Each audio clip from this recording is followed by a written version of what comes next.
மீனராசி அன்பர்கள் அனைவருக்கும் வணக்கம். இன்றைய பதிவில் உங்கள் வாழ்க்கையில் இதுவரைக்கும் நீங்கள் பட்ட கஷ்டங்கள், பண பிரச்சனை, கடன் பிரச்சனை, அனைத்து பிரச்சனைகளும் தீர்ந்து உங்கள் வாழ்க்கையில் செல்வ செழிப்போடு வாழ இந்த பதிவில் நம்ம முக்கியமான விஷயங்கள்லாம் பார்க்க போகிறோங்க. வீடியோக்குள்ளே போகிறதுக்கு முன்னாடி முதன்முறையாக நீங்கள் நம்ம சேனலை பார்க்குறீங்க அப்படின்னா மறக்காமல் சப்ஸ்கிரைப் பண்ணி வச்சுக்கோங்க. இப்போது மீனராசி அன்பர்களை பொறுத்த வரைக்கும் பல பேர் சந்தோஷமாக இருக்காங்க அப்படின்னா மீனராசி அன்பர்களுக்கு உதவி பண்ணுவாங்க. மீனராசிக்காரங்க உங்களுக்கு ஏதாவது ஒரு வேலை நடக்கணும், உங்களுக்கு ஒரு உதவி வேணும் அப்படின்னு சொல்லிட்டு ஒருத்தவங்களை நீங்கள் கேட்க போகிறீங்க அப்படின்னா மற்றவங்க சந்தோஷமாக இருக்க நேரத்தில் தான் நீங்கள் போயிட்டு பேசணும். சலிப்பாக இருக்கும் பொழுது, கோவமாக இருக்கும் பொழுது நீங்கள் போயிட்டு கேட்குறீங்க அப்படின்னா உங்களுக்கு பிரச்சனை அதிகமாகிடும். அதனால் பொதுவாக பார்த்தீங்க அப்படின்னா திங்கக்கிழமை மீனராசிக்கு செட் ஆகாது. சனி ஞாயிறு லீவு, அலுவலகங்கள் இல்லை. அப்போது திங்கக்கிழமை ஃபுல்லாக கூட்டம் இருக்கும். அப்போ போயிட்டு மீனராசிக்காரங்க போயிட்டு ஏதாவது ஒரு வேலையை தேடுறீங்க அப்படின்னா ஏதோ ஒரு அப்ளிகேஷன் வரணும், இல்லை ஒரு கோரிக்கையை நிறைவேற்றணும், எம்எல்ஏ பார்க்கணும், எல்பி பார்க்கணும். அப்போது கல்வி விஷயங்கள் ஏதாவது இறங்குனீங்க அப்படின்னா மனசு ரொம்ப உடஞ்சிடுவீங்க. ரொம்ப லேட் ஆகும். க்யூவில் நிற்கவும் பிடிக்காது. அன்றைக்கி தான் பார்த்து க்யூ அதிகமாக இருக்கும். வெள்ளிக்கிழமையும் உங்களுக்கு ஒத்து வரவே வராது. வெள்ளிக்கிழமை பார்த்திங்கன்னா எல்லாம் சனி ஞாயிறு லீவுன்றதால வெள்ளிக்கிழமை எல்லா லோடிங்கும் போட்டு ஒரே கூட்டமாக இருக்கும்.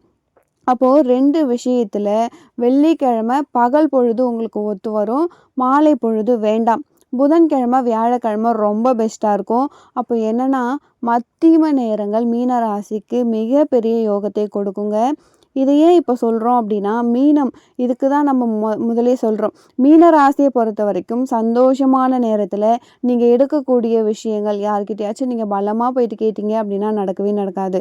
ஒருத்தவங்கள அழுத்தம் கொடுத்தா நடத்தவே நடத்தாது. சுப காரியங்கள் நடக்கணும் அப்படின்னாலே யாரையுமே அழுத்த வேண்டாம். சாதாரணமாக செஞ்சீங்க அப்படின்னாலே உங்களுக்கு சக்ஸஸ் ஆகும். எல்லா காரியங்களும் சக்ஸஸ் ஆகும். இப்படிப்பட்ட மீனராசிக்காரங்க எனக்கு தெரிஞ்சு கடன் பிரச்சனையிலேருந்து விலகிறதுக்கு ரொம்ப ஈஸியான ஒரு பரிகாரம். கடன் அப்படின்னாலே மீனத்துக்கு பிடிக்காமையே சில இடத்துல கடன் வாங்குற மாதிரி இருக்கும். அதுவும் நிர்பந்தங்கள், காலை வச்சுட்டோமே, எல்லாரையுமே நம்பி காலை வச்சுட்டேன், எல்லா பையனும் கையை விட்டுட்டான், அதனால் கடன் வாங்குறேன் அப்படிங்கிற எண்ணம் வரும்.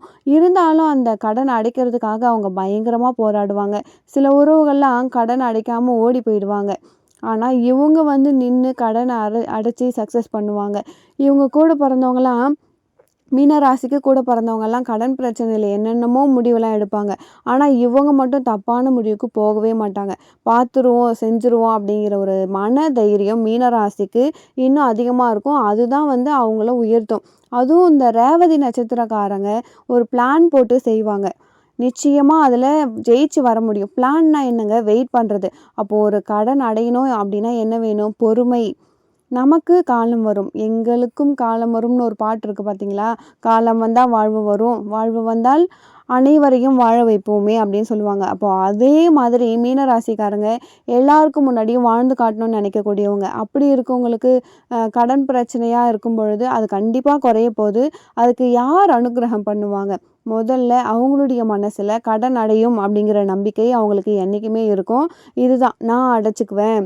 எனக்கு முன்னாடி பார்த்திங்கன்னா மீனராசிக்கு முன்னாடி ஒரு கெட்ட சகுனங்கள்லாம் நிறைய தெரியும். அதை பொருட்படுத்தாமல் நகர்ந்தால் நல்ல சகுனங்கள் நிறையவே இருக்குங்க.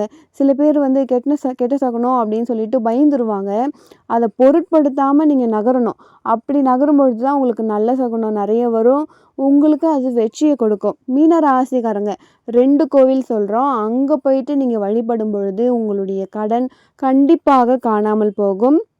முதல் விஷயம் கால பைரவர் வழிபாடு. இந்த வழிபாடு மீனராசிக்காரங்க செய்ய ஒரு நல்ல முன்னேற்றம் இருக்கும். முதல் பரிகாரம் திருச்சேரைன்னு சொல்லுவாங்க, கும்பகோணத்துக்கு பக்கத்தில்.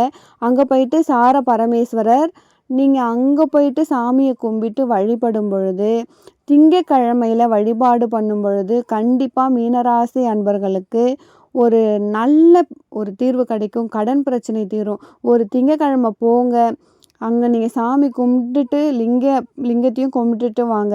இதை மாதிரி நான் உனக்கு அர்ச்சனை பண்ணுறேன், இந்த மாலை சாத்துறேன் அப்படின்னு சொல்லிட்டு மனசார வேண்டிக்கிட்டு வாங்க. இந்த வாட்டி வந்து நான் கடனோடு வந்திருக்கேன். கடன் இல்லாத வாழ்க்கையை எனக்கு கொடுங்க.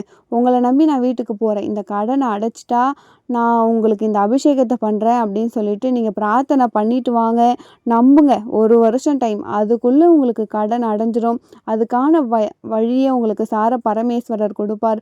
உயர்ந்த இடத்த கொடுப்பார். இது முதல் பரிகாரம். 2வது பரிகாரம் திட்டச்சேரி. அந்த கோவிலுக்கு நீங்க போயிட்டு வாங்க. அது வந்து சீயாத்த மங்கை அப்படிங்கிற இடத்துல கால பைரவர் இருக்காருங்க. முதல்ல வந்து நம்ம லிங்கம் பார்த்தோம். அடுத்தது கால பைரவர்.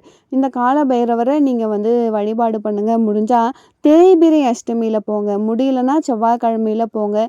கண்டிப்பாக சொல்கிறேன். சீயாத்த மங்கையில் நீங்கள் கால் எடுத்து வச்சிட்டிங்க அப்படின்னா உங்களுக்கு கண்டிப்பா எல்லா பிரச்சனையுமே தீர்த்து வைப்பாருங்க. பைரவர பொறுத்தவரைக்கும் காலபுருஷம் நெறைய தெரியும். இன்னைக்கு என்னன்னா, நம்ம வாழ்க்கையில இருக்கக்கூடிய கடன் பிரச்சனைகள், காலதாமதம் எல்லாமே வந்து காலதாமதமாகுது. நமக்கு ஒரு தசை நடக்குது, ஒரு புத்தி நடக்குது அப்படின்னா, அப்போ நம்ம கடன் வாங்கிடுவோம். அடுத்த தசை வரும்பொழுது நம்மளால வந்து கடன் அடைக்க முடியாத சூழ்நிலை வந்துட்டுருக்கும். அப்போது நம்மளுக்கு வந்து என்ன பிரச்சனை? இதுக்கு முன்னாடி தசா கரெக்டாக இருக்கும்பொழுது நம்மளுக்கு பச்சை பசேல்னு தெரிஞ்சிருக்கும். கடன் வாங்கிட்டா நம்மளால அடைக்க முடியும்னு தோணியிருக்கும். இது மாறுனதுக்கப்புறம் நம்மளால கட்ட முடியாத சூழ்நிலை வந்துரும்.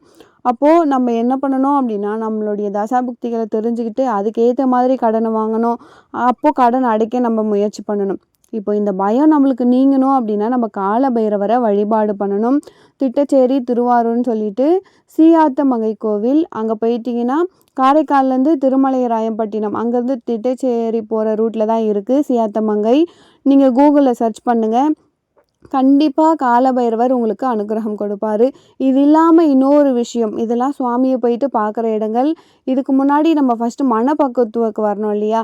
அதுக்காக உங்கள் ஊர் எல்லையில் இருக்கக்கூடிய சிவாலயத்துக்கு போயிட்டு அங்கே இருக்கக்கூடிய காலபைரவருக்கு தேய்பிரை அஷ்டமியில் அரளிப்பூ மாலை வாங்கி சாத்துங்க.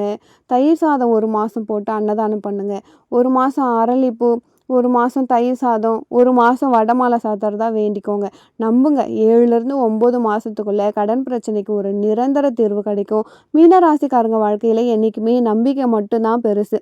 நம்புனீங்க அப்படின்னா நீங்கள் நல்லா இருப்பீங்க. நிறைய பேர் வந்து நம்பிக்கையை விட்டுட்டாங்க. அதனால் பல பிரச்சனைக்கு வராங்க. ஆனால் மீனராசி வந்து நம்பிக்கையை விடாது.